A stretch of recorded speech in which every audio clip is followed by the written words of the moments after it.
Selon l'Organisation internationale du travail, 86% des travailleurs dans le monde ayant perdu leur emploi depuis 2008 se sont retrouvés sans ressources et seuls 35% des enfants profitent d'un réel accès à la protection sociale. Un mécanisme assez malsain utilise ces disparités entre pays, mettant en concurrence leurs avancées sociales, les transformant en charges qu'il faut réduire coûte que coûte. Un de ces problèmes est donc ce fameux dumping, qu'il soit social, fiscal ou environnemental. Une rapide traduction explique que c'est le fait de jeter, se débarrasser de quelque chose. Il y a dumping quand une structure tire un avantage économique de la réduction de cette valeur sociale du travail. La situation actuelle est particulièrement propice au dumping social. Les frontières s'ouvrent, mais surtout aux marchandises et capitaux qui circulent de plus en plus. Aujourd'hui, la plupart des pays du monde font partie d'un marché commun ou bien d'un accord de libre-échange. Des multinationales profitent de cette fluidité et utilisent leurs avantages se plaçant au-dessus des frontières à la recherche toujours plus grande de bénéfices. Comment ?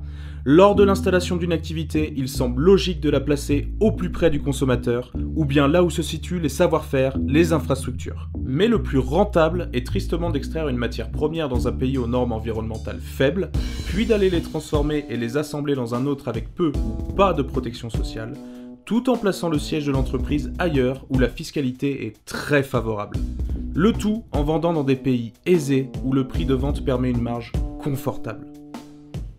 Tout ce qui est positif pour le salarié, son confort de travail, sa protection sociale, le financement des infrastructures est réduit autant que possible dans le but d'augmenter les bénéfices. Les entreprises ne sont pas les seuls acteurs de ce mécanisme. Les États, dans le but d'attirer des entreprises et de l'emploi sur leur territoire, bradent leur protection sociale et leur fiscalité, ce qui crée une concurrence néfaste entre les travailleurs. Ce sera à celui qui renonce le plus à ses droits. Et dans tout ça, l'Union européenne tenterait de récupérer l'évasion fiscale. En moyenne, les pays européens ont diminué de plus du quart leur taux d'impôt sur les sociétés.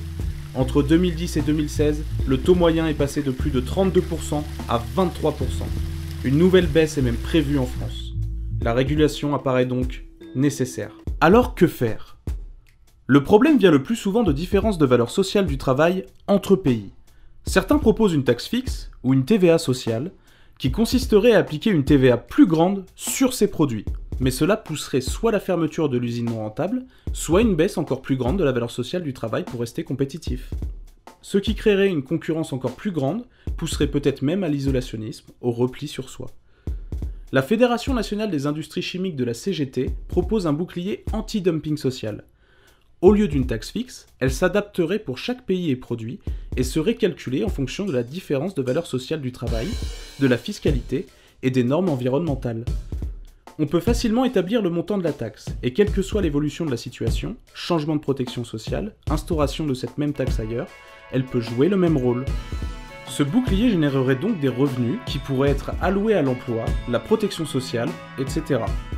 L'intérêt de cette taxe est donc de supprimer l'avantage économique qu'une entreprise gagne grâce au dumping, et ainsi dissuader d'en faire le seul moteur de l'installation d'une activité dans un lieu donné. Elle n'empêche pas la création d'emplois à l'étranger si ceux-ci sont motivés par des raisons de logique géographique, de proximité avec le savoir-faire ou la consommation. Ainsi, tous les peuples et leur histoire sociale, leur lutte et leurs particularités seraient respectées. Chacun adopterait les règles qui correspondent à la volonté des travailleurs. Ils ne seraient donc plus en concurrence, et il n'y aurait pas non plus de repli sur soi, plus d'intérêt à s'opposer. Des solutions existent et peuvent se développer. Il suffit d'agir.